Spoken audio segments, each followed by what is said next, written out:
राज्यामध्ये काही भागामध्ये उष्माघात किंवा उष्णतेची लाट येण्याची शक्यता वेधशाळेने वर्तवलेली आहे। सातारा जिल्ह्याचा समावेश त्या जिल्ह्यामध्ये नसला तरीही मागील 1-2 दिवसापासून जिल्ह्याच्या पूर्व भागामध्ये विशेषतः तापमानामध्ये वाढ होत असल्याचं निदर्शनास येत आहे।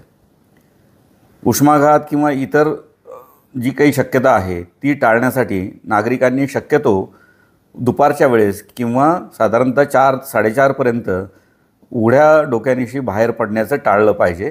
काम असेल तरच आपण घराच्या बाहेर किंवा सावलीच्या बाहेर गेलं पाहिजे। शक्यतो आपण सावलीमध्ये राहण्याचा प्रयत्न करावा। त्याचबरोबर भरपूर पाणी पिलं पाहिजे किंवा अन्न द्रवरूप भरपूर घेतलं पाहिजे।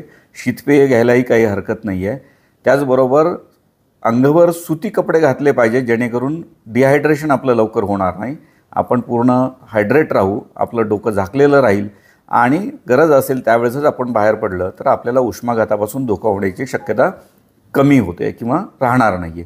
माझी जिल्ह्यातील सर्व नागरिकांना नम्र विनंती आहे, आवाहन आहे की या उन्हाळ्यामध्ये जेव्हा केव्हा आपल्या भागामध्ये तापमान वाढेल त्यावेळेस उष्माघातापासून स्वतःचं संरक्षण करण्यासाठी आरोग्य विभागाने जे डायरेक्टिव्ह्ज किंवा जी काही सूचना दिलेली आहे त्याचं आपण पालन करावं। निश्चितपणे आपल्याला हा धोका टाळता येऊ शकतो।